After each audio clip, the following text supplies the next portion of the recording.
Patriots of Era, a national disgrace. Why Jim O'Callaghan must reconsider the appointment of Catherine Ryan to the bench. On the 8th of July 2025, Minister for Justice Jim O'Callaghan announced the nomination of Catherine Ryan to the District Court. But instead of honouring justice, this appointment insults survivors, silences victims and shakes public trust in our courts.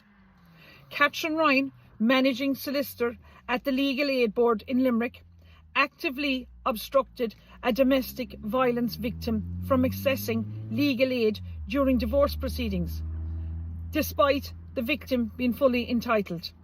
This was a mother already traumatised by abuse who should have been supported, but instead she was betrayed.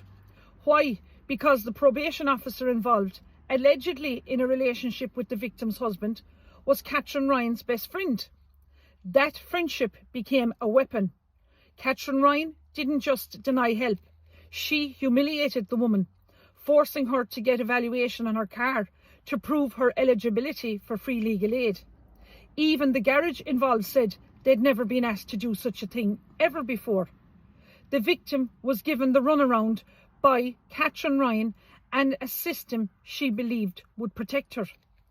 A formal complaint was made to the Minister for Justice, Helen McEntee, at the time, and an investigation is ongoing. But that's not, folks, the end to this story.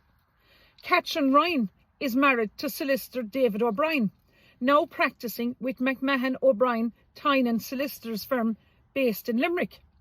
This is the successor to the firm McMahon O'Brien Downs, the only firm in Ireland to publicly admit to illegally deducting funds from survivors of the Residential Institutions Redress Board. Folks, these weren't ordinary clients. These were survivors of childhood sexual abuse, mothers from Magdalene laundries, and a victim of mothers and baby homes.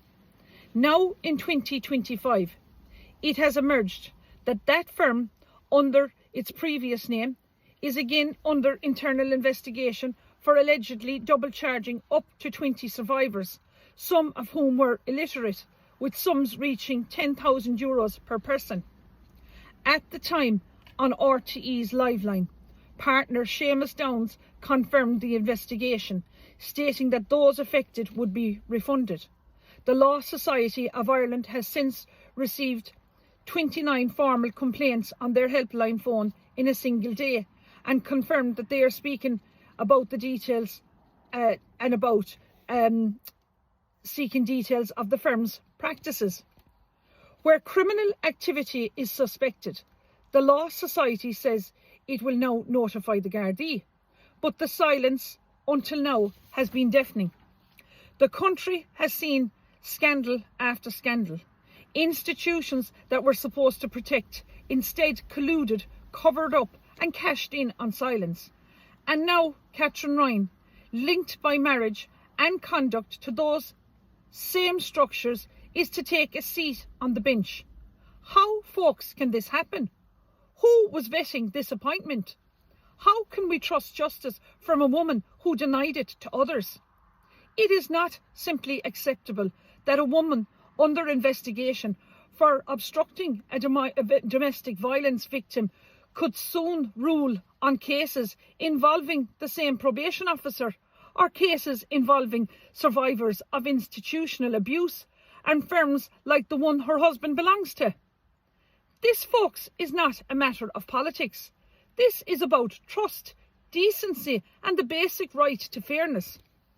I'm calling on Minister Jim O'Callaghan to suspend this appointment immediately and disclose what background checks were conducted. I'm calling on Garda Commissioner Justin Kelly to oversee a transparent investigation into both the Legal Aid Board's misconduct and the redress-related level of overcharging. I'm calling on the Judicial Appointments Commission to initiate a full conflict of interest review into this nomination. To the survivors who are watching, to the women who were denied a voice, to the children of Ireland who deserve better, we hear you, we will speak for you, and we will not let this stand.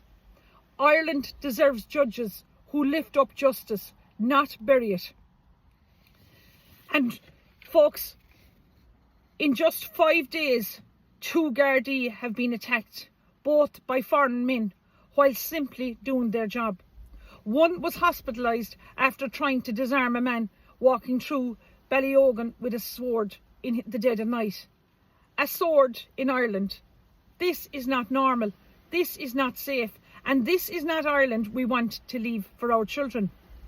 We welcome people with open hearts, but not at a cost of our safety, not at a cost of our Gardaí, who risk their lives for us every day. Enough is enough, folks. It's time for us to stand up for our protectors, for our communities and for Ireland. I, folks, am going to get to the bottom of all this corruption and the election fraud rigging, and I want to organise a protest for 100,000 people to stand with me outside the Dáil to get this cobbled together government out. But I can only do that, folks, with your support and your financial support. So please, folks, donate what you can to Keen Save Ireland GoFundMe page, and let's help me get this shower of government out of office, because the corruption knows no bounds with these politicians who are selected, not elected. Gura Míle Maith Agaibh.